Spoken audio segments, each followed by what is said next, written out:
Hey everyone, welcome back to Just Mia's podcast. I'm Just Mia, and I have my next guest here, Tiffany Benson. Tiffany? Hello, Hi. Tiffany Benson. I am the founder of Restore Parental Rights. I'm a grassroots parental rights advocate. Yay, and I'm so glad to have you on today. You are my third interview. Yay. So bear with me. So Tiffany, you have a lot of knowledge of a lot of school districts in Arizona. I am mostly involved with Peoria Unified School District. As you know, that's where we met, right? Love your public comments. And Spicy. yes, very. And I love it because you are just so convicting. It's just like conviction to these people. Yes. And I love it. I think it's awesome. And I think that they need it. Yes. I really do. So that's awesome. And that's how we met. And we met also through Heather Rooks, who is the on the school board, Mrs. Heather Rooks. So just to talk about a few things, I know you wrote some op-eds recently. One of the ones was about the Peoria High School basketball coach who was arrested for, do you remember what he was arrested for exactly? I do. And so my op-eds can be found in AZ Free News if you search for me by name, Tiffany Benson. And then also I just started writing op-eds with Arizona Daily Independent. But anyways, so Mr. Orange, quote unquote, I had never heard of him, but apparently he's locally famous here in Phoenix for being a Suns fan. Yes. And essentially what he did was he solicited some lewd photos from some students. Yeah. And then also he solicited some videos. And when the students tried to go to a teacher, I think her name was Holgate. They try to go to a teacher and say, hey, this is what this guy's doing. He said he was going to sell these images, etc. Well, what she did was tip off Mr. Orange, so he wasn't even arrested on school grounds. Really quick, they actually had a recording of him that they played for her. And yeah. I didn't know that part. Yes. Yeah, they recorded him and they played that for her. Wow. Yeah. Yeah, she deserves convicting, strongly worded public comments and emails and everything that I specialize in. Yes, absolutely. So that was that situation. The interesting thing is that right before Mr. Orange got arrested, there was a guy who was in his position for some years before him who had just been acquitted of sexually assaulting a student because he said that the student was 18 by the time they had been together, they had slept together. So it was, for me, it was disappointing. I just wondered, like, prosecution-wise, like, did you not go after him for the grooming? It was only after the act that was committed. I don't know, but there seems to be a pattern in PUSD of hiring pedophiles, at least from my perspective. Yeah, so. Or even just not even having accountability for coaches. I feel like when coaches come in and they're just coaches, they're not teachers who are already on staff, I feel like there's no accountability for them. They only come in and then they get a fingerprint and that's it. And like the Peoria coach, he got fingerprinted, 5 years ago or however long ago. And they said that, it's updated. Okay. But there's zero accountability. I do want to say, though, that I think with these coaches, I think that they are like para teachers. They help out somehow in the classroom. They're not only coaches. Yeah, the Peoria coach was, he was a volunteer. Yeah. That was volunteering in the classroom. And then he was also the coach. Yeah. I know we had an incident recently with my son's baseball coach at Cactus High School, Mike Briguglio, and he completely lost control of his emotions. Total angry outbursts at him. I was standing right next to him, and then he, turns his anger towards me. It was crazy. And the dude is like, get out of my face, yelling at the top of his lungs because my son asked him a question. And so now I'm, bringing this to the district. I'm trying to tell them, like, you need to do something about this guy, because if he acts like that in front of parents, what is he doing on the field when there's nobody there? Exactly. And that goes for all coaches. Yeah. you know, just like the Peoria High School coach. And it's like, I'm trying to tell them, you know, look at what happened at Peoria High School. Why do you want to wait for something to happen? Why not be proactive? I think that's their MO. That's their MO, Yeah. is that they want to wait for something to happen before they will address it. I don't know if that's, you know, just how the policies are written or if it's just protocol that's unwritten that we don't know about. But a lot of districts wait for an incident to happen. It's usually they're going to back the employee Always. primarily. And then if there is an issue that turns out to be legitimate, then they're just going to pass the trash. You're going to see this coach, this teacher, Right. school bus driver, whatever. They're just going to be either in a different school or in a different district altogether is how they're dealing with that. So it's sad. And thankfully, this Peoria High School coach, both of them, have charges against them. So they will not be able to ever coach in Arizona, at least. Because of that, hopefully it shows up nationwide. I don't know how that fingerprint goes out of state. But for this, like the Cactus High School baseball coach, he got fired from his last position. The parents ran him out because of how terrible he was. And yet he got hired again in Peoria. So it's like he got fired from Deer Valley. He was in a Deer Valley school. And then Peoria rehired him. And so this guy's just going to go on to the next one. And so I'm, you know, when this incident happened, I'm like, okay, who do I call? I called the Department of Education. They couldn't help me. I called AIA. They couldn't help me. I called I called my friend who's on the Phoenix police. He was like, yeah, your best bet is just to go through the district and file a formal complaint and all of that. So that's what I did. And nothing has happened. He's still coaching. He's still there. So it's very disheartening that there's just no accountability for these coaches who are just going from district to district. Well, and the districts are not incentivized to really deal with the problem on the front end.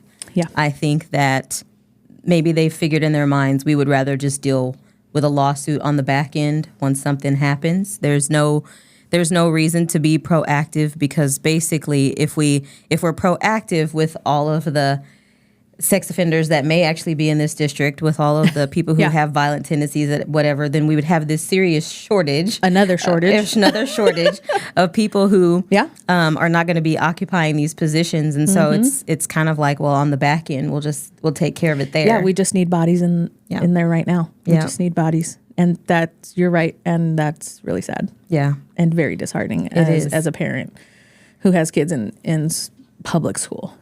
So I've been showing up to the board meetings, trying to get the word out about this coach during public comment, which, might I add, have been moved to the end of the meetings. To the very end. By President Becky Proudfit.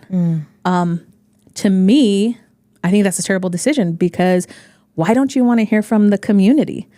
The community are the ones that voted them in. Well, not Mrs. Proudfit, but no, she was not voted in. The rest of them. Just for the record, she was appointed by the corrupt Maricopa County Superintendent Steve Watson. There we go. So, yes.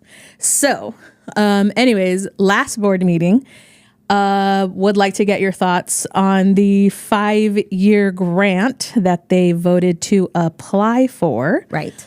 Let's see if I can remember off the top of my head. Mental health professionals. MHPS. MHPS. I think those are the initials. Mental health professional service something. Nonsense. There should be an N in there for nonsense. Let me see. I'm going to get it right here so we can tell everybody because parents need to know about this grant. Yes. Okay. I agree. Mental health professional demonstration grant. Okay. Federal grant. Yes. So, what's your thoughts on that? My thoughts. Okay. So I wrote an op-ed in Arizona Daily Independent, and I just simply titled it that these school-based health clinics are coming to Peoria Unified School District.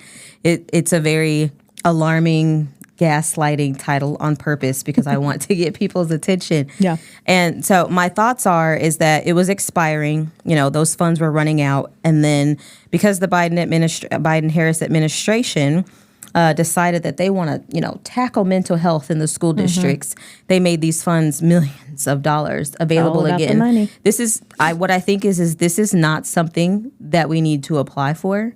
Right. I think that there are probably other grants and other monies, and as long as we have the student population with the records showing that these mental health clinics are not really helping, there's no benefit to them.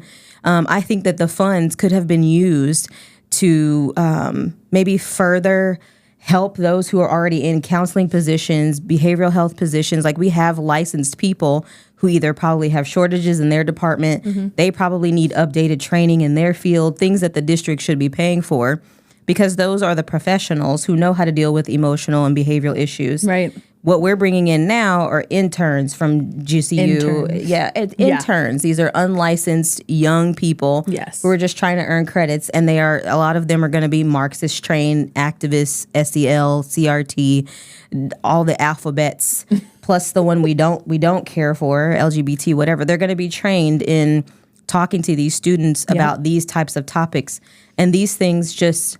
I'm sorry, but these things just don't have anything to do with whether or not you can read and write. Right.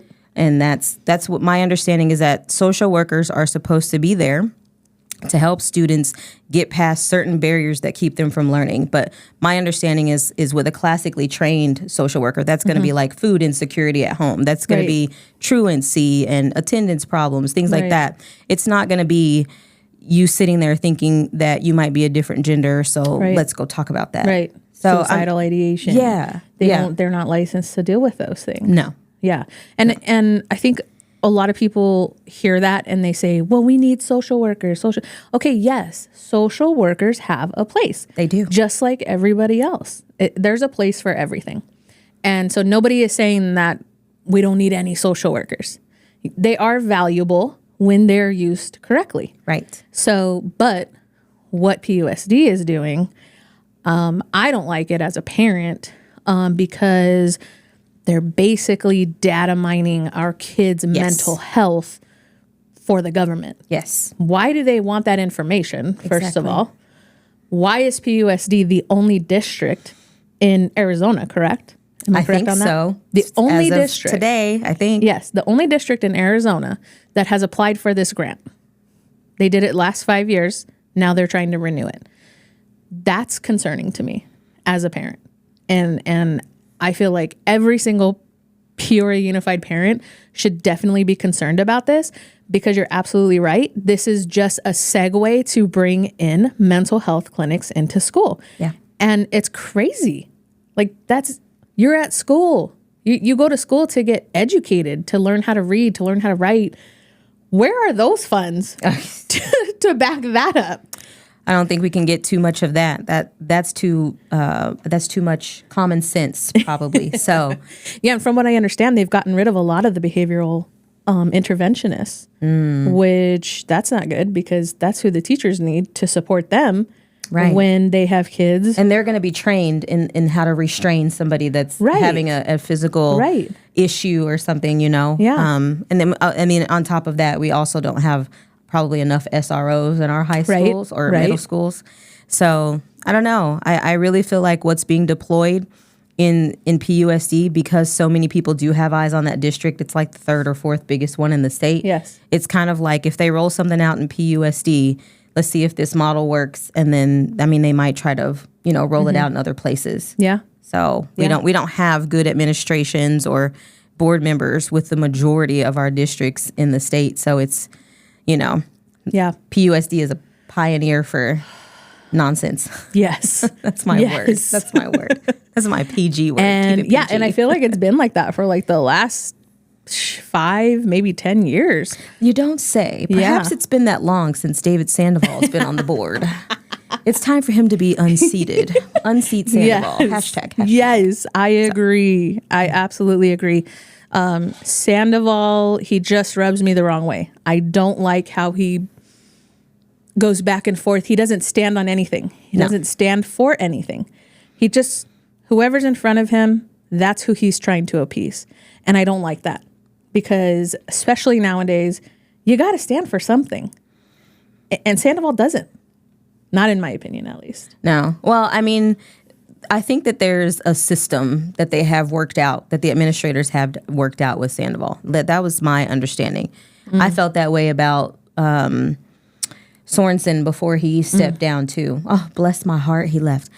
But I felt like when people are up there presenting for the district, it doesn't matter what the program may be, whatever.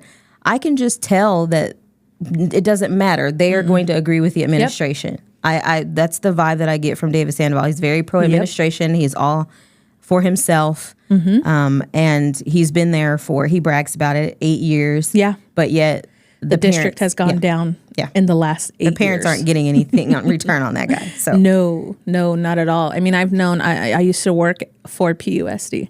So I've known a lot of teachers that left because the pay has just gone down.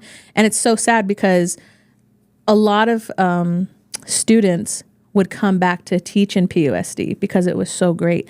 And now in the last 8 to 10 years, it's really just gone downhill. And all of these great teachers are leaving. And that sucks. That's sad. Yeah. It really is. Well, we have a chief personnel officer, A1 Laura Vesley. I think that she probably has some primary responsibility in those teachers walking away. Yeah. The presentation that came out, I think it was the second meeting in April, they had a proposal on the table to recruit new, younger, if you want to say younger, but just newer people to the district to teach. But there was no proposal on the table to incentivize the veterans to stay.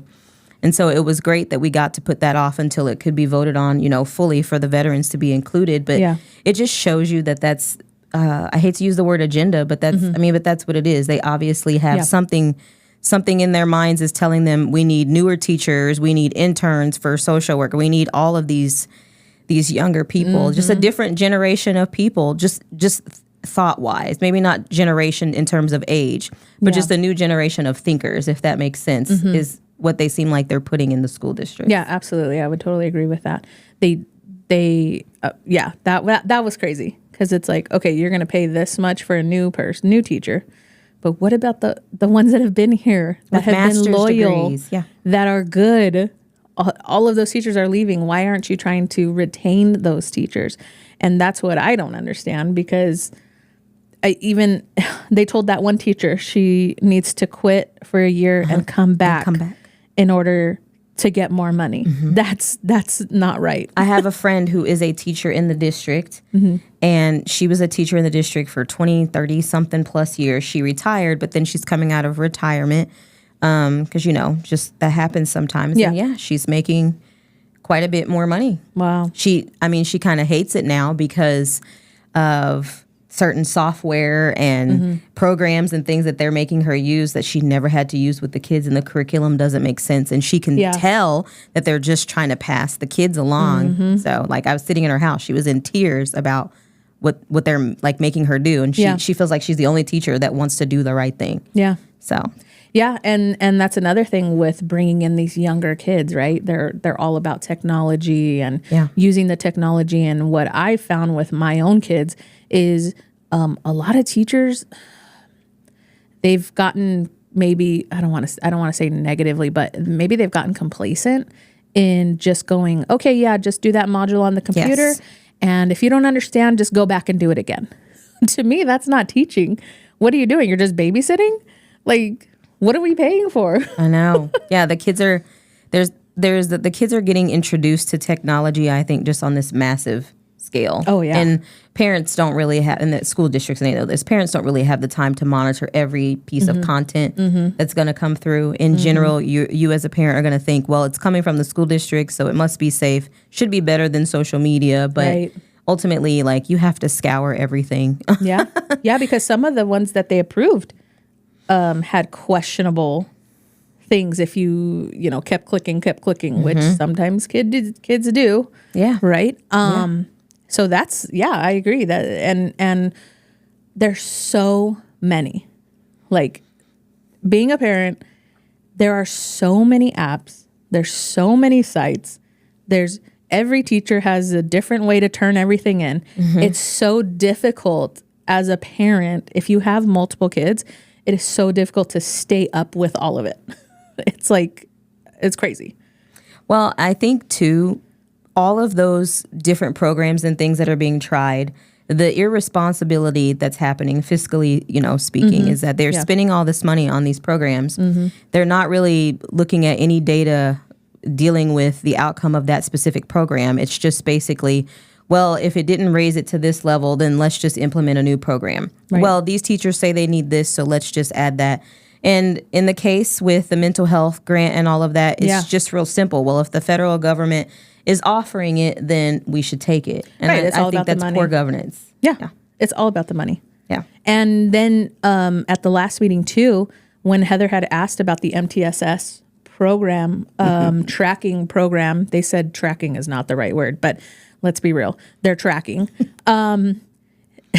She said, wait, when did we approve that? I don't remember approving this MTSS program.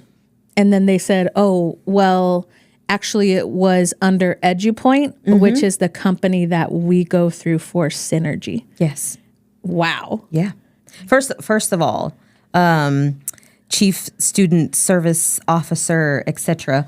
Jason Nuttall didn't even really have the answer to that question. No. He didn't. It was Interim Superintendent Kevin Molino. Man, we're just naming all the names. Kevin Molino was the one that jumped in and said that it was approved under EduPoint, which would have been last August. Yeah. And MTSS was not mentioned. And if you look at the vendor, like the vendor list of vendors, nothing indicates that it is a software that's going to monitor behaviors. Nothing. Yeah. It's the EduPoint is something they've been using for years, is my understanding, and it's going to have demographic information and maybe some light behavioral things might be in there. Yeah. But the whole thing with MTSS, it is all about the kid was sitting with a frown in the back of the classroom all day. Yeah. I wonder what's going on at home. Yeah. It's like, what is? Can you give a little more information about what is MTSS for those parents that don't know what that is? Well, I'm definitely not an expert, so I would definitely say that parents are going to want to research this themselves. Yeah, but MTSS stands for multi-tiered systems of support or support systems. And essentially what they are deploying with this is that in order for a child to have, I guess, a full education experience, kind of a whole child thing. But what they want to do is from the time they enter the door till the time they leave, they are tracking what's going on with this student. If there was an altercation in the hallway, well, that's not just a simple incident report anymore. Right. Now we need to project, as the teacher, I need to project onto them what I think may have happened and document that in the chart too. Yeah. This person was irritated because, et cetera, whatever emotion they're feeling. It's a lot of, like I said, projection. It's a lot of guesswork I feel like teachers are going to have to do. It is, because I saw one of those surveys that they have in there. And it was very leading and very just like, hey, take a guess. Why do you think this kid did this? And it's like, well, how do you know? It's incredibly subjective. Yeah, and then what if you get a teacher who doesn't like that kid? Then they're going to be constantly, he did this today, he did that today, he did that and this and that. And then now this kid has all of this information in MTSS from kindergarten until graduation day. Yes. And that is crazy to me. That is crazy. So, that should not follow a kid that long. No, absolutely not. And I'll be honest with you, I don't even like Synergy. Period. Like, I can see that. I would be like, get rid of Synergy. You don't need it. Dysart school district, I know that they do not use Synergy. So there's districts out here that are not doing all of this. Dysart is rogue. Is doing. They have sensible people on their school boards and in their administration. They absolutely do. Yeah. Yeah. So it's like, if they're not doing it, why do we have to do it? I would get rid of Synergy altogether completely. Talking about all the bathrooms and all of that before. Title IX, right? The real Title IX or the Biden Title IX? The changes to Title IX that were made, I guess. Yeah. So Texas recently sued the Biden administration, if I'm correct on that. Did you hear about that story? I have heard bits and pieces, haven't looked into it yet. Yeah. So basically, Texas has now set the precedent They sued the Biden administration, and they blocked the fact that they have to follow these Title IX changes. So now that Texas has set that precedent, PUSD can follow. What do you think? Well, we don't have enough conservative constitutional brain cells to put together in PUSD. But if we did, that would be good, because it would basically show that we want to be aligned with the law. We want to be in line with Title IX as it is written, not as it's being interpreted. Yes. Not the way that the Department of Education has that misinterpreted on their website. It's a very gaslighting thing to say that the phrase sex means gender identity. That's a lie. That's not the way that the laws were written in the 70s. Title IX was enacted, I think, in 1972. But the headline here says, Texas Attorney General Ken Paxton won a major victory against the Biden administration, stopping its attempt to rewrite Title IX and force Texas schools to adopt radical transgender policies in violation of state and federal law. And I like one person I was talking to, real big advocate of student safety. Actually, it was Jeff Toby. Oh, our Mr. Toby. I think he was Jeff. The one I was talking to. Yeah. If you don't know Jeff, he's awesome. And he is. Vote Jeff Toby. Yes. And vote Janelle Bowles for PUSD because PUSD needs them. Yes. Heather needs help. Yes. I think he was the one that was telling me about how you can get into indecent exposure, things like that. So if you've got, these ridiculous Title IX rules playing out in a school district, you've got a senior who turned 18 before they graduated. That's now an adult, right? Who's going into whatever bathroom they want. Yep. Okay.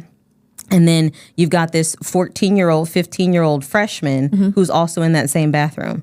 I mean, it's going to me, it's going to create criminals out of our boys and victims out of our girls for the most part, if you are trying to follow the way that the Biden administration has rewritten Title IX. Yeah. So. Yeah, because, let's say there's, the boys using the boys' restroom. A girl comes in who, identifies as a boy. Finger quotes, air quotes. He could be charged with rape. Yeah. And if she says that, he could be charged with rape. And according to Title IX, he would just be guilty. Yeah. From what I understand. Yeah. The rewrite. Yes. Yeah. At the rewrite. That's crazy to me. Especially having boys in the school district. Like, that is not okay. Yeah. And I don't think a lot of people really know that. Because when I heard it, I know I was like, what? That's it's kind of following scary. It's following the whole believe all women, or the Me Too culture. A lot of that ideology, I think, is probably what went into the rewrite. Whereas I think that you should definitely investigate any accusation that is made. I would say believe that person believes what they're saying, even if you don't believe it, if that makes sense. And if somebody has been victimized, then you've followed all of the protocols and steps. You've done it in good faith. And if the person was victimized, then you're ready to either prosecute or whatever needs to happen. But if you just, you're blowing it off if that's one thing you want to do, or you're just taking every accusation to the furthest extent, no due process, nothing. You're criminalizing students. And I feel basically. like that's against the law. It's if you're not in a banana republic, which we're turning into, but So I don't know. That whole thing is crazy to me because like you said, they're just gonna take their word for it. But if you're allowing multiple genders to go into whichever bathroom they want. Wait, correction, multiple. There's only two. I'm sorry, the two genders. Wait, I got the shirt. I got the shirt that proves it. There's only two genders. So if you're letting boys go into girls' bathrooms, girls going into boys' bathrooms, who knows what's going to happen there legally, and not just, for protection for girls, but protection for boys too. It's so important. So we started talking right before we were recording about the bathroom thing at PUSD. Yeah. And essentially the model for the bathroom at, I think it's Ironwood and Cactus High Schools, they've removed the urinals out of the boys' bathrooms. And then they've widened the doorways so that you can just basically see who's coming in and out of the stalls from the hallway. Now, they're doing that under the guise of student safety. So parents need to be on the lookout for policies and programs under the guise of student safety. And ADA compliance. Yes, ADA compliance. Right. Yes, that's the other thing. And so we're not saying that those things are not important. Right. But privacy is something that people do need to have when they go to the bathroom. Well, I'm just saying that they're using that as an excuse to push these bathrooms, and that's not okay. Like, you shouldn't be doing that. No. So yeah, I mean, Peoria parents should definitely be aware of that they're going to do these bathrooms. And I had a conversation with Dr. Molino? Mr. Molino? He's just Kevin. He's just Kevin. Okay. Just kidding. Just Kevin. The minion Kevin. No, I'm just kidding. That's exactly right. No. Okay, so I had a conversation with him. He had called me over the phone. And we were talking about the bathroom thing. And he said, well, we really don't even need to bring this to the board. We really don't even need it to be voted on. Mm-hmm. We don't need any input from the community. Mm-hmm. We could just do this if we wanted to. Mm. That is crazy. Mm-hmm. Okay. Apparently, something that Biden passed. If you have projects under $1 million in school districts, you do not have to get board approval or anything. And that's what they're doing. So I think they're keeping these projects under $1 million so that they do not have to go to the board. They don't have to go to the community and they don't have to go to the parents. They're just doing it for show at this point. It's easy to come in under $1 million if you have no doors and no urinals. Right? So, well, to that point, there was, if I'm remembering correctly, there was a unisex bathroom proposal that Kevin Molino was trying to push through the district about 6-7 months ago when they thought that the Biden administration was going to push through their Title IX a little sooner. This was like October 23. Yeah. And I did my part, rang all the bells, was banging all the pots. Like, we're not doing that in an elementary school district. And so that kind of went away. And I think what's being proposed now is kind of like, well, a phase one. Right. Ease into it. Let's do this. And then in case if something changes, we can change it. Yeah. That I don't like that. This is the bathroom design that's on the table right now. This is let's put this in place while all of the lawsuits are flying off, and then we'll see what happens. Right. Yeah. It's that's crazy. It's crazy. Like I don't like it. All you got to do for these renderings that are on the table, all you got to do is remove the boys and girls sign. Yeah. And you have unisex bathrooms. Yes. That's crazy. Yep. Yeah, and I agree. They're doing it, and they're doing it they're going to have it just right. So that subtle enough. They can go either way, and it's like no, no, you cannot do that. With all due respect, right? There are good administrators, there are good teachers, there are good social workers. Like there are these good people, but I just want to be clear that those who don't say anything, those who just kind of go along, those who just push things through and feeling as if they don't have any other choice, those are not the good ones.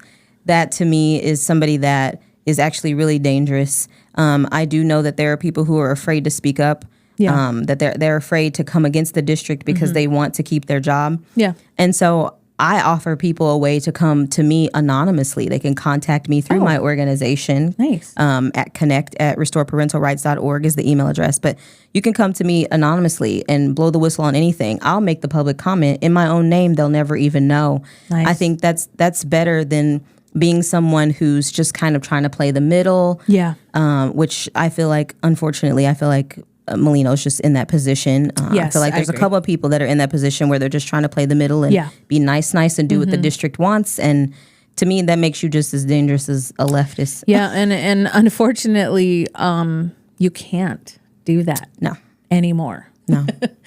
You were able to do that for a while, but not anymore. No, the middle is eroding. Yes. So yes. And who owns the middle ground?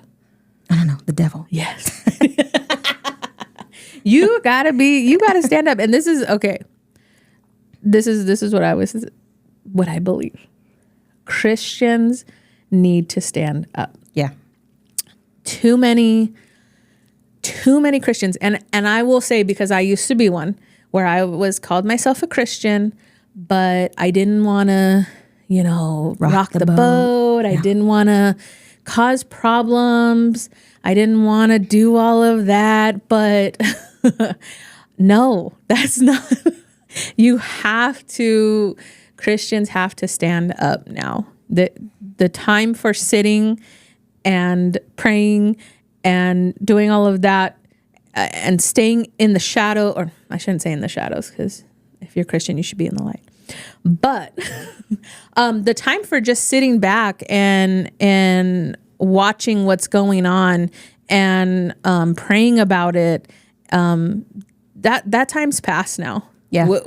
You got to pray, and you got to go out, and you got to stand up, and you have to speak up. You have to speak up for the kids. Like there is a spiritual war on our kids right now. And Christians have to speak up for them. I just want to say that Jesus did rock the boat.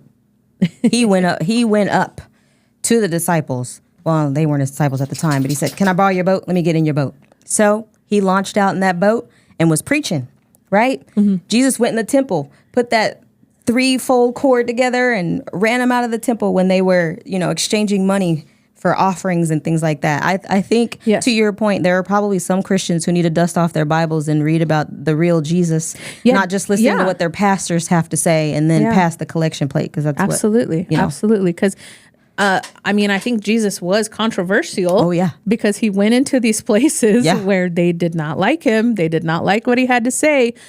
But he stood up. He said what he needed to say. He spoke the truth. And then that was it. And that's what Christians need to do now, in my opinion. Yeah. Be prepared. If you're following Christ and you're doing it the right way, be prepared to be persecuted.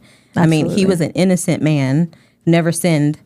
And yet, by speaking the truth, he offended people. That's our model. You don't have to be rude. You don't have to be nasty. I try not to be rude and nasty sometimes with my public comments. I mean, whatever. I'm human. And but at the end of the day, I was the same kind of Christian as you. I prayed about it and then forgot about it because it just, it wasn't happening in my world. Right, right. Now it is. It is now. So, it's time. I know you kind of monitor other districts in Arizona, different things that are going on. What are some things that are happening in other school districts right now? Okay, yes. That is actually my profession, if you can believe it or not. That is my profession. I do 40 hours a week of monitoring school districts, not just in the state of Arizona, but across the nation. And you get paid for that? I actually get paid for that from 9 to 5. What I do after 5 is on my own time. So, but yes. So probably some big stories that are coming out right now in Arizona. I would say let's start with Mesa. Okay. So I just actually watched like a 2-minute video about Mesa obviously is being sued by the one conservative school board member they have, Rachel Walden. Filed a lawsuit because they had a trans policy, and that policy had been on the books for about 5 or 6 years by the time she ran for office, and the parents weren't aware that the kids are being transitioned in school. What? Yeah, name changes, the whole bit. But as long as it didn't go in synergy, then the parents didn't really know about it. No, are you serious? But the video that came out today is now they're considering a policy of using certain pronouns in the classroom. Oh yeah, Mesa's got the works. It's a hot mess. That is wild. In Mesa Public Schools. And so, yeah, there's a lot of gendered nonsense that goes on over there. They have a horrible superintendent, Andy Forlis, who is also named in Walden's lawsuit. Oh, wow. Because a lot of this happened on her dime. She came in while it was kind of in place. She didn't implement it. And then, of course, there are school board members who have been in charge of the board for some time, had been there for a few years, I think, before Rachel, they knew about it, but the parental rights bill was just shredded in Mesa. Yeah. It's wow. Yeah. They've got a couple of clinics too. Psychoanalogy clinic, whatever. I'm calling it the wrong thing. Psychoanalysis, psychotherapy, clinics, suicide prevention clinics that the students will have access to on the campuses. This is all Mesa Public Schools. All On campus? Public knowledge. The contracts are about to run out. They were for a year, so June 30th, they'll probably decide what they want to do. One was called A New Leaf. So that's the suicide prevention clinic or whatever that they wanted to put there. And then the other one was called Brain Solutions. Wow. And when I looked into Brain Solutions, essentially you've got no MDs, you've got no psychiatrists. All you have are a bunch of intellectuals, and then you've got some family nurse practitioners. So you've got people with PhDs and counseling, things like this. And this is like, full-blown psychotherapy stuff going on. Yeah. So they're not even licensed. I don't think that the people that I saw on the website are licensed to practice psychotherapy. Yeah. A lot of them were clinical social workers. So they do have some licensing. And I think obviously clinically licensed social workers, they can get into mental health. They can get into things like that. But my understanding is that some of those practices need to be under some different supervision, psychiatrists at least. So yeah, that's Mesa, and there's no shortage of nonsense. In Mesa. Yeah, that's wild. At all. I did not know that. Yeah. What can parents do in Mesa if they're wanting to fight this or do something about this? Primarily, if you want your parental rights to be restored, then obviously the first thing you have to do is to take over your child's education, pull them out if you can. But otherwise, if you can't or won't leave the district, I would recommend that if a child in Mesa was transitioned without the parents' knowledge, and now they're dealing with that, they need to join Rachel Walden's lawsuit. It's with America First Legal, is who filed that. So that's basically what parents need to do, is assert their rights. They need to know their rights, and then they need to assert their rights, and then they need to know at what point in time they need to push into a lawsuit or push for a policy or push for just a conversation with somebody in the district, knowing the difference between when those things need to happen. Wow. Because none of those things happened the entire time that the secret trans plan was on the books, I think since 2015. Wow. Yeah. So they passed it back in 2015. And back then, nobody was really paying attention. Nobody was paying attention. Nobody was paying attention at that time. That's crazy. No. That was a long time ago. Yeah. Was it 8 years? Wow. Wait, that's math. I don't know. I'm not good at the math. Yeah. I'm a graduated writer. from Pew History. There it is. I'm just kidding. So. I'm not kidding. I really did graduate from Pew. Yeah, no. I believe you. Poor thing. But I do know some math, okay? No, I'm just kidding. Wow, okay. So what other districts do you have the dirt on? Well, I think the district that ties with Mesa is probably Scottsdale Unified School District. I've heard a few things about Scottsdale. All right, so they've got the Pebble Go. All right, so this is like little tykes. Your kindergartners and stuff have access to salacious materials and BLM activist type stuff. I mean, cartoonish. They're putting it into cartoons now. Oh yeah. Wow. So what the problem in Scottsdale is that they have a racist, and I am using the term correctly, they have a racist superintendent who is anti-white. He himself is white. And thinks that white people should apologize for what happened a couple hundred years ago, slavery, all that, right? We don't have to get into that here. But those are the types of things that he has said publicly. Really? Right? Wow. And they were calling for him to resign a year or so ago, which of course he never did. His name is Scott Menzel, for anybody who wants to attend the board meetings and address him personally. Be civil. But so he is basically working with the radicals that are on that school board. Scottsdale has 2 conservatives on their school boards, and that's Amy Carney and Karen Warner. And they go down swinging 2-3 on everything. Yeah. They're really trying to represent their constituents. I appreciate them for that. But I imagine it's difficult. And basically, Menzel is running that district. So, yes, they have all of the anti-white literature. You can find that in the district. You can find the LGBT stuff in the libraries. Yeah.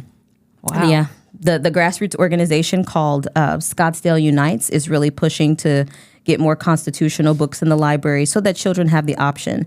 The lady who runs that is not pushing to ban any books, but she is wanting to put more books in there for the students to have those options, to read that. So I think she's been real smart about it. Wow. So and yeah, who is that again? I don't know if she wants me to say her name. Oh, okay. It's Jill. Does she have you said she was with an organization? Oh, she is the founder of Scottsdale Unites. There we go. Scottsdale Unites. So parents yes. can go. Yeah, they can go find it out. Scottsdale Unites. And then I would say probably tying with that, like, oh my gosh, I just don't have the heart to demote any of these districts. They're all tying. So Catalina Foothills, which is down in Tucson. Yeah, Tucson. They love to violate parental rights there. No. I had this pulled up. So what has recently happened with them, besides the fact that the board president took it completely off the agenda, they don't discuss bathrooms there or the policies that are allowing the boys and girls to share. There. No policy. It's de facto. They have a de facto policy, but even as young as kindergarten, these kids are sharing locker rooms, bathrooms. What? Every indication is there that they want to victimize these students. And then recently there was a survey. That's what it was. A survey went out asking about mental health, gender, sexuality, all this stuff was sent out. And students were taking this survey down in CFSD. And then the parents caught wind of it. The parents are never the first to know anything. All of the kids. In CFSD. Yeah. I mean, yeah. I haven't looked. How old do you know? What grades? At least high school, because I haven't looked super deep into Yeah. it. Unfortunately, I'm kind of in this mode where I'm like reading headlines and lead sentences. But I do know the gentleman that put the video together. And then I know A Legal Process had posted it as well. Wow. So the parents had no idea. no, I mean, That's usually they're finding out now. Yeah, I know, but they're finding out now because they have their ways and means of getting information. They're trying to keep up with what the district is pushing. Wow. So, I mean, I feel like there's always those at least few that are willing to do something and will kind of like blow the whistle on that. Mm-hmm. Thankfully. yeah. Oh, I wanted to mention CFSD also had hired a lady named Rachel Dolezal. Have you heard of her? You haven't heard of her? Oh my word. Sounds familiar. She was the chick that pretended to be black and was leading the NAACP. Yes, I remember seeing Washington. that somewhere. I love that story. That came out a long time ago, story. A long time ago. Well, she ended up in Tucson and she had a job in Catalina Foothills School District. No way. And she ended up getting let go or resigned, however she separated from the district, because the only reason the parents found out was because she had was it like OnlyFans? She had a prostitution page. What? Some people found it and it turned out to be her. The parents? Yeah, I think so. I hope it was the parents that found it and not the kids. Some people found it, but they had been trying to warn the district and then it finally blew up. Like Libs of TikTok or somebody got a hold of it and then boom. But yeah, so she was already a criminal because she had defrauded the state for welfare and everything when she was pretending to be black. Oh my gosh. Yeah. But that wasn't in Arizona. Where was that? Catalina Foothills. No, when she got caught. I want to say I think it was Washington because she was actually That's the crazy. head of the NAACP. That's crazy. She had her hair permed and everything. Her hair looked like mine. Okay, so she already had criminal charges brought against her and she was convicted. Yeah. And she was still fined. Hired in Catalina Foothills. Yeah.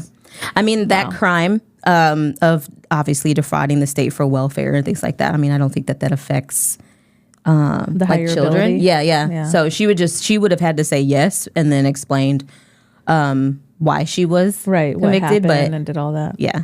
But she should have never gotten a job in a school district. No. So that's crazy. Yeah.